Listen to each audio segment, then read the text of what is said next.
ውዶቼ እንግዲህ እንዳያችሁ ሀይሚ ራስ አስታ እንግዲህ ለስንት ጊዜ ነው የወደቀችው። በነገራችን ላይ ለስንት ጊዜ ነው የወደቀችውና እውነት ለመናገር እኔ በብሩኬ ነው ማዝነው። በጣም ማለት ራሱን ማስከበር የሚችለው ራሱ ነው። እውነት ለመናገር እማትፈልጋት ከሆነ ለምንድን ነው ስትጠራ የምትሄዱ? አንተ ዝም ብለህ ባግና እንዴ ህይወትን አታስተካክልም?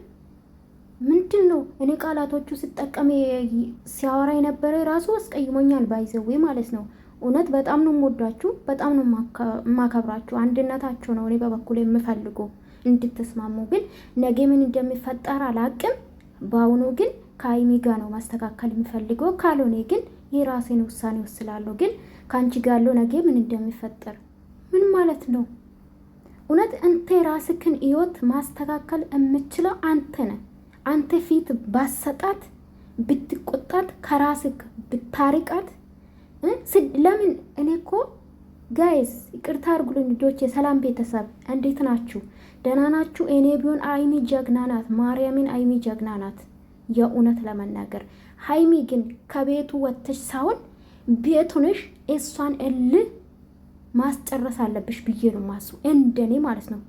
እሷ እልህ ውስጥ አይደለ ገባችሁ? ከዚህ በኋላ እልህ ውስጥ ገብቻለሁ ስትል ነበረና ለምን አስፈለገ? የምታስንቃት አንተና ብሩኬ ማለት ነው። እማትፈልጋት ሴት ለምን ጥንክር ብሎ ጓደኝነት አይቀርም? ከሀይሚ ትበልጣለች፣ ከወደፊት ባለቤትክ ትበልጣለች፣ ከፍቅረኛክ ትበልጣለች።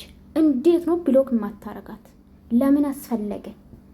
እውነት ለመናገር መፍረድን አልፈልግም። ድራማም ሊሆን ይችላል። አይ ዶንት ኖ ጋይስ። ግን ባየኑ እውነት በጣም ነው አሳዘነችኝ፣ እንደ ሴት ማለት ነው። እችግ በስማም ጾም ነው ሲጀምር። ደግሞ ሴት ልጅ ማሳደብ አልፈልግም። ለምን አፈቀረች አይደለም ጋይስ ጥያቄ። አፍቅራ የለ ስሜቷን አውቆ የለ ማራቅ እኮ ነው የበለጠ ልጅቷ እንድትወዳት ያደረገ ነው ብዬ ነው የማስበው ጋይስ። አይደለ እንደ ጋይስ በጣም ነው አሳዘነችኝ ሀይሚ። በነገራችን ላይ ሚዲያ ላይም ጭንቀቷን ኢማማን ማሳየት አትፈልግም። ለምን ካላችሁ የእሷን ለቅሶ የሚፈልጉ የብሩኬና የሀይሚ መለያት የሚፈልጉ ሚዲያ ውስጥም አሉ፣ ከዛ ደግሞ አገር ውስጥም አሉ። ታውቃላችሁ ይሄ እና ብሩኬ እባክህ እውነት አንተ ህይወትን ማስተካከል የምትፈልግ ከሆነ ከልጅቷ ራቅ። በቃ ከሀይሚም ስልክ ቁጥሯን አጥፋት፣ ከራስክም አጥፋት። በቃ ለምን መገናኘት አስፈለገ? የማልፈልገው ሰው በጭራሽ ማየት አልፈልግም። ባይዘው ህይወትን የበጠበጠ ሰው ማየት አልፈልግም። ስድብ አይደለም እኔ በጥፊም አለቃትኝ። ማርያምን አይምዬ እኔ ውድ አይዞሽ ቤትሽ ተመልስ።